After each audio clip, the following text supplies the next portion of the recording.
കർണാടകയിലെ മാണ്ഡ്യക്കടുത്തുള്ള മാണിക്കഹള്ളി എന്ന് പറയുന്ന ഒരു ഗ്രാമത്തിൽ ഒരു ടീച്ചർ ഉണ്ടായിരുന്നു. ടീച്ചറുടെ പേര് ദിവ്യ എന്നാണ്.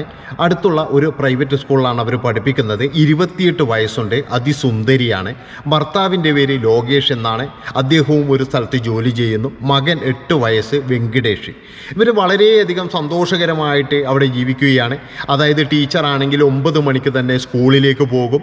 സ്കൂട്ടിയും കൊണ്ടാണ് പോകുന്നത്. സ്കൂട്ടി അടുത്ത ഒരു ബസ് സ്റ്റാൻഡിൽ വെച്ചതിന് ശേഷം അവിടെ നിന്നും ബസ്സിൽ കയറിയാണ് ടീച്ചർ സ്കൂളിൽ പോകുന്നത്. തിരിച്ചു വരുന്നത് 6 മണിക്കാണ്.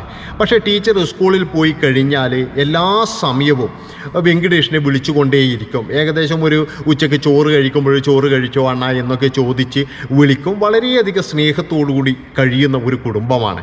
ഈ ടീച്ചർക്ക് ഭയങ്കര ആഗ്രഹമാണ്. അതായത് ഈ ടീച്ചർ ജോബൊന്നും എനിക്ക് വേണ്ട, എനിക്ക് ഈ സോഷ്യൽ മീഡിയയിൽ ഒന്ന് തിളങ്ങണം, ഇൻസ്റ്റഗ്രാമിൽ റീൽ ചെയ്യണം, അങ്ങനെ ഒരുപാട് ആരാധകരെ ഉണ്ടാക്കണം, അതുപോലെ കാണാനും നല്ല സ്റ്റൈലുള്ളത് കൊണ്ട് ടീച്ചർക്ക് ആ ഒരു പൂതി ഭയങ്കരമാണ്. അങ്ങനെ ടീച്ചർ ചെറിയ ചെറിയ റീൽസൊക്കെ ചെയ്ത് ഇൻസ്റ്റഗ്രാമിൽ പോസ്റ്റ് ചെയ്യാൻ തുടങ്ങി. അത് സഹായിക്കുന്നത് എന്ന് പറഞ്ഞു കഴിഞ്ഞാൽ പലപ്പോഴും അയലത്തുള്ള ഏതെങ്കിലും ഒരു കുട്ടിയോ ഇല്ലെങ്കിൽ 8 വയസ്സുകാരൻ മകനോ ഒക്കെയാണ്. അപ്പോഴും റീൽസൊക്കെ പിടിക്കുമ്പോൾ ഈ വീഡിയോ ഒന്നും ശരിയാകുന്നില്ല.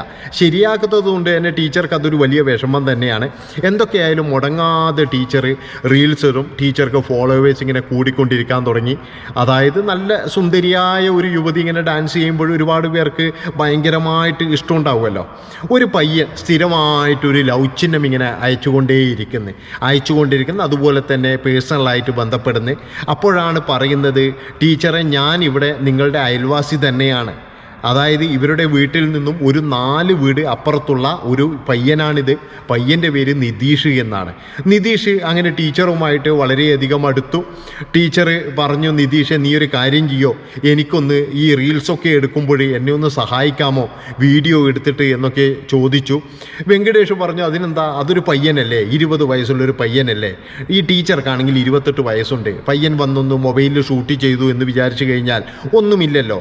അങ്ങനെ റോഡിൽ വെച്ചും അതുപോലെ തന്നെ ഒഴിഞ്ഞ പറമ്പിൽ വെച്ചും ഇവരുടെ വീട്ടിൽ വെച്ചൊക്കെ 24 മണിക്കൂറും പയ്യന് ആ വീട്ടിലേക്ക് വരാനും ടീച്ചർക്ക് വേണ്ടിയിട്ട് റീൽസ് എടുത്തു കൊടുക്കാനും, ടീച്ചർ ഏത് നിമിഷം ആവശ്യപ്പെടുന്നു ആ നിമിഷമൊക്കെ ആ പയ്യൻ വീട്ടിലേക്ക് വരും. അത് രാത്രി എന്നില്ല, രാവിലെ എന്നില്ല, ഉച്ചക്ക് എന്നില്ല, ഏത് സമയത്തും. ഈ അയൽക്കാർക്കൊന്നും ഇതങ്ങടങ്ങ് പിടിക്കുന്നില്ല. എന്താണെന്ന് വെച്ച് കഴിഞ്ഞാൽ ടീച്ചർ നല്ല ഫേമസ് ആകുന്നുണ്ട്. പക്ഷേ ഈ ചെറുക്കനും ടീച്ചറും തമ്മിലുള്ള ഒരു ബന്ധം, അതായത് ഇവർ 2 പേരും ഒരുമിച്ചായി പിന്നെ ഈ സ്കൂട്ടിയിലുള്ള യാത്രയൊക്കെ, അതായത് ടീച്ചറുടെ പുറകിലിങ്ങനെ കെട്ടിപ്പിടിച്ച് നിന്നിട്ട് പിന്നെ ചെറുക്കൻ പോകുന്നു. അതൊരു ഭയങ്കരമായൊരു അസ്വസ്ഥത ഈ ബന്ധുക്കളിലും അതുപോലെ തന്നെ നാട്ടുകാരൊക്കെ ഈ വെങ്കടേഷിനോട് പറഞ്ഞു, വെങ്കടേഷേ ഇത് ശരിയാണോ, നിൻ്റെ ഭാര്യ പോകുന്നത് കണ്ടില്ലേ, എന്തൊരു ഇതാണത്, വൃത്തികേടാണത്, ഇങ്ങനെയൊക്കെ ഒരു പയ്യനെ കൊണ്ട് നടക്കാമോ എന്നൊക്കെ ചോദിച്ചപ്പോഴേ ഭർത്താവിന് തോന്നി ഇത് കുറച്ച് ഓവറാണ്. അങ്ങനെ ടീച്ചറോട് പറഞ്ഞു, ദീപിക ഇതുപോലെ ഇനി പോകരുത്, കുറച്ച് കുറക്കൂ, ഇനി നിനക്ക് വീഡിയോ വേണമെങ്കിൽ എനിക്ക് സമയം കിട്ടുമ്പോൾ ഞാൻ എടുത്തു തരാം. ഇങ്ങനെ നാട്ടുകാരൊക്കെ എന്തൊക്കെയോ പറയുന്നുണ്ട് എന്ന് പറഞ്ഞപ്പോഴേ ദീപികക്ക് മനസ്സിലായി. ദീപിക അതുവരെ തെറ്റൊന്നും ചെയ്തിട്ടില്ല കേട്ടോ. അവർ തമ്മിൽ ഇങ്ങനെ പോകുന്ന റീൽസ് എടുക്കുന്നതെന്നല്ലാതെ വേറെ തരത്തിലുള്ളൊരു ബന്ധമൊന്നും ഈ ടീച്ചർക്ക് ഈ പയ്യനോടില്ല. പക്ഷെ പയ്യന് ടീച്ചറോടുണ്ടായിരുന്നു. ടീച്ചറെ തരം കിട്ടുമ്പോഴൊക്കെ പയ്യൻ നല്ല രീതിയിൽ മുതലാക്കുന്നുണ്ടായിരുന്നു. പക്ഷേ ടീച്ചർ അതൊന്നും കാര്യമാക്കിയില്ല. ഒരു അനുജനെ പോലെ തന്നെയാണ് ടീച്ചർ കൊണ്ട് നടന്നത്. അപ്പോഴാണ് ദീപികക്ക് കാര്യം മനസ്സിലായത്. ദീപിക പറഞ്ഞില്ല, അതാ ഞാൻ നിർത്തി, എനിക്ക് കുടുംബമാണ് വലുത്, അങ്ങനെയാണ് ഇങ്ങനെയാണെന്നൊക്കെ പറഞ്ഞിട്ട് ദീപിക ആ ഒരു പരിപാടി അവിടെ സ്റ്റോപ്പ് ചെയ്യുകയാണ്. പയ്യനെ വിളിച്ചു പറഞ്ഞു, ഇനി നീ ഇങ്ങോട്ട് വരരുത് എന്നൊക്കെ പറഞ്ഞ് പയ്യനെ അവിടെ മറ്റൊരു സ്ഥലത്ത് മാറ്റി നിർത്തി. ഇരിക്കെ കഴിഞ്ഞ 2024 ജനുവരി 20-ാം തീയതി ടീച്ചർ ഇതുപോലെ എല്ലാ ദിവസവും പോകുന്നത് പോലെ രാവിലെ സ്കൂളിലേക്ക് പോയതാണ്. അന്ന് ഒരു 10 മണിക്ക് വിളിക്കാറുള്ള ടീച്ചർ വിളിക്കുന്നില്ല. അതുപോലെ ഉച്ചയ്ക്ക് വിളിക്കാറുണ്ടായിരുന്നു, ഉച്ചക്കും വിളിക്കുന്നില്ല.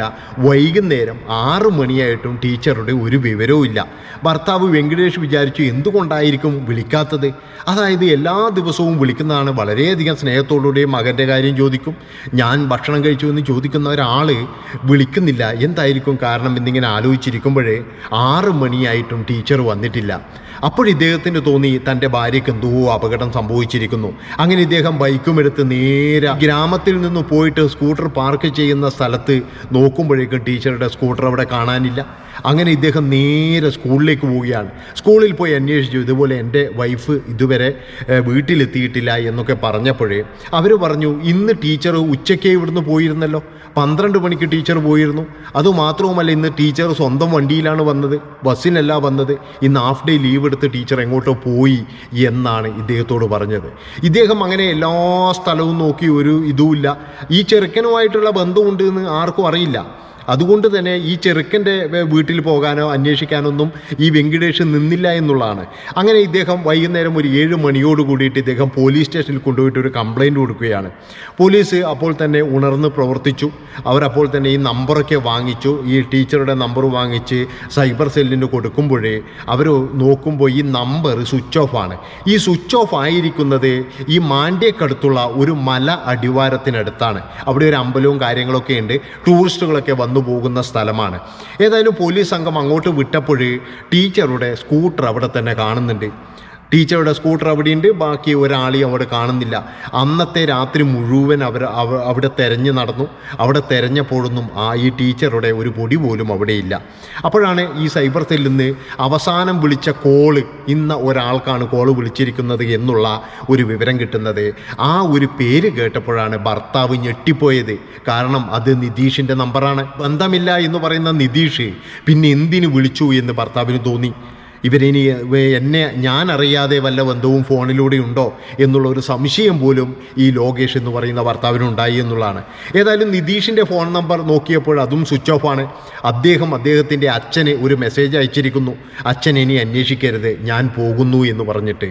അതുപോലെ അവിടെയുള്ള ടൂറിസ്റ്റുകളോടൊക്കെ ചോദിച്ചു, ഈ ഫോട്ടോ കാണിച്ച് ചോദിച്ചു, നിങ്ങൾ ഈ ഒരു സ്ത്രീയെ ഇവിടെ കണ്ടിരുന്നോ എന്ന് ചോദിച്ചപ്പോൾ ഒരാൾ പറഞ്ഞു, സാറേ, ഒരു ടൂറിസ്റ്റ് പറഞ്ഞു, എൻ്റെ കയ്യിൽ അവരുടെ 14 സെക്കൻഡിൻ്റെ ഒരു വീഡിയോ ഉണ്ട്. ആ 14 സെക്കൻഡിൻ്റെ വീഡിയോ നോക്കിയപ്പോഴേ ഇവർ തമ്മിൽ അവിടെയുള്ള ഒരു പാറയുടെ മുകളിൽ വെച്ചിട്ട് രണ്ടുപേരും വഴക്കു കൂടുകയാണ്. ഇവർ വഴക്കു കൂടുന്നത് കണ്ടപ്പോൾ എന്തോ ഒരു പന്തികേട് തോന്നി ഈ ഒരു സഞ്ചാരിക്ക്. കാരണം ഇതൊരു മുതിർന്ന സ്ത്രീയാണ്, അതുപോലെ ഇത് മറ്റേതൊരു പയ്യനാണ്.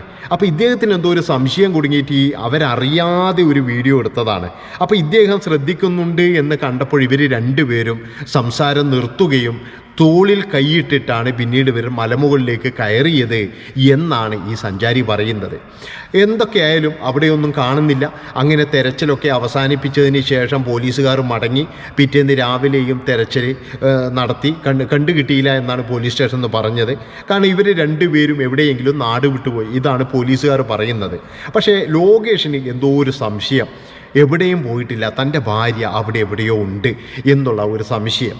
അങ്ങനെ ലോകേഷ് ഭാര്യയുടെ ബന്ധുക്കളെ എല്ലാവരെയും, നാട്ടിലുള്ള കൂട്ടുകാരെയും ബന്ധുക്കളെയും എല്ലാവരെയും കൂടിയിട്ട് ഒരു 10-50 പേരടങ്ങുന്ന ഒരു സംഘം ഈ മലമുകളിൽ തെരച്ചിൽ നടത്താൻ തീരുമാനിച്ചു. 2 ദിവസം കഴിഞ്ഞു അപ്പോഴേക്കും. അങ്ങനത്തെ എല്ലാവരും ചേർന്നിട്ട് ആ മല മൊത്തത്തിലങ്ങ് തെരച്ചിൽ നടത്തിയപ്പോഴേ കുറച്ച് മണ്ണ് ഇളകി കിടക്കുന്നത് കണ്ടു. അതുമാത്രവുമല്ല, ഭയങ്കരമായിട്ടൊരു ദുർഗന്ധവും വരുന്നുണ്ട്. അദ്ദേഹത്തിന് തോന്നി ഇവിടെ എന്തോ സംഭവം ഉണ്ടെന്ന് കരുതിയിട്ട് അദ്ദേഹം കാലുകൊണ്ട് ആ മണ്ണിങ്ങനെ ഇളക്കിയപ്പോഴേ ഒരു ഷാളിൻ്റെ ഒരു ചെറിയൊരു ഭാഗം പുറത്തു വന്നു. അപ്പോൾ തന്നെ അദ്ദേഹം എല്ലാവരെയും വിളിച്ചു, ലോകേഷിനെ വിളിച്ചു. ഈ ഷാളിൻ്റെ ഇത് കണ്ടപ്പോൾ തന്നെ ലോകേഷിന് മനസ്സിലായി ഇത് തൻ്റെ ഭാര്യയാണെന്ന്. അങ്ങനെ പോലീസുകാരെ വിവരം അറിയിച്ചു. പോലീസുകാർ എല്ലാവരും പെട്ടെന്ന് വന്നു. ഈ മാന്തി ഈ ബോഡി എടുത്തപ്പോഴേ മുഖം പോലും തിരിച്ചറിയാൻ കഴിയാത്ത വിധത്തിൽ ഈ ദീപികയുടെ മൃതദേഹം അവിടെ കുഴിച്ചിട്ടിരിക്കുകയായിരുന്നു. ഏതായാലും പോലീസുകാർ മൃതദേഹം കൊണ്ടുപോയി ഫോറൻസിക് ഡിപ്പാർട്ട്മെൻറ്റും അതുപോലെയുള്ള ഈ കാര്യങ്ങളൊക്കെ ചെയ്തു കഴിഞ്ഞതിന് ശേഷം പോസ്റ്റ്മോർട്ടം ഇതൊക്കെ ചെയ്തു. അങ്ങനെ ബോഡി ബന്ധുക്കൾക്ക് വിട്ടുകൊടുത്തു, സംസ്കരിക്കുകയും ചെയ്തു. പക്ഷേ ആ പയ്യന് വേണ്ടിയിട്ടുള്ള കാത്തിരിപ്പായിരുന്നു. പിന്നീട് പയ്യൻ്റെ ഒരു അഡ്രസ്സും ഇല്ല. അങ്ങനെ ഇരിക്കെ ഒരു 10 ദിവസം കഴിഞ്ഞപ്പോഴേ പയ്യൻ്റെ മൊബൈൽ, ഈ നിതീഷിൻ്റെ മൊബൈൽ ഓണായിരിക്കുന്നു. അപ്പോൾ തന്നെ സൈബർ സെൽ അലർട്ടായി. സൈബർ സെൽ അപ്പോൾ തന്നെ നോക്കി എവിടെയാണ് ഓണായത് നോക്കി. ബാംഗ്ലൂരിനടുത്തുള്ള വിജയനഗറിൽ വെച്ചിട്ടാണ് ഈ ഒരു മൊബൈൽ ഓണായിരിക്കുന്നത്. അദ്ദേഹം അവിടെ ഏതോ ഒരു ഹോട്ടലിൽ ജോലി ചെയ്യുകയാണ്. ഏതായാലും പോലീസുകാർ ആ നിമിഷം തന്നെ വിജയനഗറിലുള്ള ആ ഹോട്ടലിലെത്തുകയും ആ പയ്യനെ അവിടെ പിടികൂടുകയും ചെയ്തു. പിന്നീടാണ് ഈ ഞെട്ടിക്കുന്ന ആ വിവരങ്ങൾ പയ്യൻ പറയുന്നത്. അതായത് ലോകേഷിനോട് ദീപിക പറഞ്ഞത്, ഇനി ആ പയ്യനുമായിട്ട് ഞാനൊരു ബന്ധവുമില്ല, എനിക്ക് അവനെ കാണണ്ട, കാരണം എനിക്ക് എൻ്റെ കുടുംബജീവിതമാണ് വലുത് എന്ന് പറഞ്ഞെങ്കിലും ഇവർ തമ്മിൽ പുറത്ത് നല്ല സൗഹൃദമാണ്. അതുമാത്രവുമല്ല, ഈ സ്ത്രീക്കും ഇപ്പോഴും ഈ പയ്യനോട്, നിതീഷ് എന്ന് പറയുന്ന 20 വയസ്സുകാരനോട് കുറച്ച് അടുപ്പൊക്കെ തോന്നിയിരിക്കുന്നു. ഇവർ സ്കൂളിൽ എന്ന് പറഞ്ഞിട്ട് പലപ്പോഴും പോകുന്നത് ഈ മലയടിവാരത്തും അതുപോലെ പല സ്ഥലത്തുള്ള പാർക്കിലും ഇവിടെയൊക്കെയാണ്. അപ്പോൾ ലോകേഷ് അറിയാതെ ദീപിക പല സ്ഥലത്തും ചുറ്റി കറങ്ങുകയാണ് ഈ പയ്യനെയും കൊണ്ട്. അവസാനം ഈ 2024 ജനുവരി 20 പയ്യൻ പറഞ്ഞു, നമുക്ക് രണ്ടുപേർക്കും എവിടെയെങ്കിലും പോകാം. അപ്പോൾ അങ്ങനെ പോകാമെന്ന് പറഞ്ഞപ്പോൾ ടീച്ചറും ഈ പയ്യനും തമ്മിൽ തെറ്റി. ടീച്ചർ പറഞ്ഞു, ഞാൻ ഒരിക്കലും വരത്തില്ല, അങ്ങനെയൊന്നും നീ എന്നെ കണക്ക് കൂട്ടണ്ട, ഇത് താൽക്കാലികം മാത്രമാണ്, നീയും എന്തെങ്കിലും ജോലിക്ക് പൊക്കോളൂ എന്നൊക്കെ പറഞ്ഞ് രണ്ടുപേരും തമ്മിലുള്ള വഴക്കാണ് ഈ ഒരു സഞ്ചാരി അവിടെ കണ്ടത്. അങ്ങനെ രണ്ടുപേരും വഴക്കായി ഈ ഒരു പയ്യന് ഈ ടീച്ചറില്ലാതെ ജീവിക്കാൻ കഴിയില്ല എന്നുള്ള സിറ്റുവേഷൻ. അതുപോലെ ഈ ടീച്ചറെ ഞാൻ ഇനി ആർക്കും വിട്ടുകൊടുക്കില്ല, ഈ ടീച്ചർ ഇല്ലാതാകണം എന്നുള്ള ഒരു മൈൻഡ്. അങ്ങനെയാണ് ഈ പയ്യൻ മലമുകളിലേക്ക് കൊണ്ടുപോവുകയും ടീച്ചറെ അവിടെ വെച്ച് കൊലപ്പെടുത്തുകയും അവിടെ തന്നെ കുഴിച്ചു മൂടുകയും ചെയ്തത്. അതിനുശേഷം അച്ഛന് ഒരു മെസ്സേജ് അയക്കുകയാണ്, ഇനി എന്നെ നോക്കേണ്ട, പിന്നെ എൻ്റെ സഹോദരിയെ നല്ല രീതിയിൽ പഠിപ്പിക്കണം, സഹോദരനെയും നോക്കണം, എന്നെ നിങ്ങൾ ഇനി ജീവിതത്തിൽ കാണില്ല എന്ന് അച്ഛനൊരു മെസ്സേജ് അയക്കുകയാണ്. അങ്ങനെയാണ് ഇദ്ദേഹം ബാംഗ്ലൂരിലേക്ക് നാടുവിടുന്നത്. അപ്പോൾ ഇദ്ദേഹത്തിന് എല്ലാവർക്കും മനസ്സിലായി, ഇവനെ ഒന്നിക്കലും ഇവർ രണ്ടുപേരും ആത്മഹത്യ ചെയ്തിട്ടുണ്ടാകും എന്നൊക്കെയായിരുന്നു ആദ്യം എല്ലാവരും കരുതിയത്. എന്തൊക്കെയായാലും പയ്യനെ അവിടെ നിന്ന് അറസ്റ്റ് ചെയ്ത് പോലീസ് സ്റ്റേഷനിൽ കൊണ്ടുവന്നു. പക്ഷേ പയ്യൻ്റെ അച്ഛൻ നല്ല ക്യാഷുകാരനാണ്. അദ്ദേഹം നല്ല പൈസ ഇറക്കിക്കഴിഞ്ഞതിന് ശേഷം ഈ കേസ് തേച്ച് മായ്ച്ച് കളയാൻ കുറേ ശ്രമിച്ചു. പക്ഷേ അവിടെ ഭയങ്കരമായ പ്രക്ഷോഭമുണ്ടായി. മാണ്ഡ്യയിൽ ഒരു ജനസമുദ്രം തന്നെയായിരുന്നു ആ ഒരു പ്രക്ഷോഭത്തിൽ. അങ്ങനെ അതിൽ പോലീസുകാർക്കൊന്നും ചെയ്യാൻ കഴിയാതാവുകയും ഈ പയ്യനെ വീണ്ടും അറസ്റ്റ് ചെയ്യുകയും ഇപ്പോഴേ പയ്യൻ ജയിലിൽ കിടക്കുകയാണ്. വിചാരണയും കാര്യങ്ങളൊക്കെ തുടങ്ങിയിട്ടുണ്ട്. പക്ഷേ ഫോറൻസിക് ഇത് വന്നിട്ടില്ല. അതായത് പയ്യൻ ബലാത്കാരം ചെയ്തിട്ടുണ്ടോ, ഇനി പയ്യൻ്റെ കൂടെ വേറെ ആരെങ്കിലും ഉണ്ടോ എന്നുള്ള കാര്യത്തിലൊന്നും ഒരു തുമ്പും ഇതുവരെ പോലീസിന് കിട്ടിയിട്ടില്ല. അതായത് ഈ പയ്യൻ്റെ അച്ഛൻ നല്ല ഒരു രാഷ്ട്രീയത്തിലായി കഴിഞ്ഞാലും അതുപോലെ പൈസയായി കഴിഞ്ഞാലും നല്ല സ്വാധീനമുള്ള വ്യക്തി തന്നെയാണ്. ഈ കേസ് എന്താകുമെന്നറിയില്ല. എന്തൊക്കെ ആയിക്കഴിഞ്ഞാലും ഈ കേസിൽ എന്തെങ്കിലും ഒരു അപ്ഡേറ്റ് കിട്ടുകയാണെങ്കിൽ ഞങ്ങൾ തീർച്ചയായും അറിയിക്കുന്നതാണ്. പിന്നെ ഒരു കാര്യം പറയാനുള്ളത് എന്താണെന്ന് വെച്ച് കഴിഞ്ഞാൽ, നമുക്ക് ഇൻസ്റ്റഗ്രാമിലായി കഴിഞ്ഞാലും യൂട്യൂബിലായാലും ഒരുപാട് വീഡിയോ ഇടുന്ന ഒരുപാട് സഹോദരിമാരുണ്ട്. അവിടെയൊക്കെ എന്ന് പറഞ്ഞാൽ നമുക്ക് ലവ് ചിഹ്നം അയക്കുന്ന ഒരുപാട് ആൾക്കാരുണ്ടാകാം, ലൈക്ക് ചെയ്യുന്ന ഒരുപാട് ആൾക്കാരുണ്ടാകാം, നല്ല രീതിയിൽ സംസാരിച്ചു ഐ ലവ് യു എന്നൊക്കെ പറയും ആൾക്കാർ. ഇതൊക്കെ പറയുമ്പോൾ അവരെ ഒന്നും നമ്മൾ തിരിഞ്ഞു നോക്കാൻ പോകരുത്. അവരെയൊക്കെ നമ്മൾ അതുപോലെ അങ്ങ് ഒരു സൈഡിലേക്ക് മാറ്റി നിർത്തുക. അല്ലാതെ നമ്മൾ പബ്ലിക് പ്ലാറ്റ്ഫോമിൽ എന്തിട്ട് കഴിഞ്ഞാലും അവിടെ ഒരുപാട് പേര് പലതരത്തിലുള്ള കമൻറ്റുകളുമായിട്ട് വരും, ഒരുപാട് കോഴികളുണ്ടാകും, ഇതൊക്കെ ഉണ്ടാവാം. അവർക്കൊക്കെ ഒരുപാട് ആരാധനയും നമ്മളോട് തോന്നാം. പക്ഷേ അതൊന്നും നമ്മുടെ വ്യക്തി ജീവിതത്തിലേക്ക് നമ്മൾ കൊണ്ടുവരാൻ പാടില്ല. അവരുമായിട്ടൊരു പ്രൈവറ്റായിട്ടുള്ളൊരു ബന്ധം പാടില്ല. അതാണ് പറയാനുള്ളത്. ഇന്ന് ഈ ടീച്ചർക്ക് സംഭവിച്ചത് എന്താണ്? ടീച്ചർ ഈ പയ്യനുമായിട്ട് ഒരു ബന്ധം അവിടെ സ്ഥാപിച്ചു എന്നുള്ളതാണ്. അതുപോലെ ഇൻസ്റ്റഗ്രാം റീൽ എടുക്കാൻ വേണ്ടിയിട്ട് ഒരാളെ ഈ പയ്യനെ നല്ല രീതിയിൽ ടീച്ചർ ഉപയോഗിക്കുകയും ചെയ്തു. ടീച്ചർക്ക് ഇതുപോലെയുള്ള റീൽസ് എടുക്കാൻ വേണ്ടിയിട്ട് ഒരാളുടെ സഹായം അത്യാവശ്യമാണ്. ഭർത്താവിന് സമയമില്ല. എന്തൊക്കെ ആയിക്കഴിഞ്ഞാലും അവിടെയും വരുന്നത് ഈ അവിഹിതം തന്നെയാണ്. ആലോചിച്ച് നോക്കണം നിങ്ങൾ. ഒരു ടീച്ചറാണ്, നല്ല രീതിയിൽ ജീവിച്ചു പോകാനുള്ളതായിരുന്നു, പക്ഷേ എല്ലാം കൊണ്ടുപോയി തൊലച്ചു എന്നുള്ളതാണ്. അപ്പോൾ ഇത്രയും പറഞ്ഞുകൊണ്ട് ഈ ഒരു വീഡിയോ ഇവിടെ വെച്ച് വൈൻഡപ്പ് ചെയ്യാണ്. ഇഷ്ടപ്പെട്ട് കഴിഞ്ഞാൽ നമ്മുടെ കൂടെ കൂടിക്കോ, ഇതിലും വലുത് വരാനുണ്ട്. നന്ദി, നമസ്കാരം.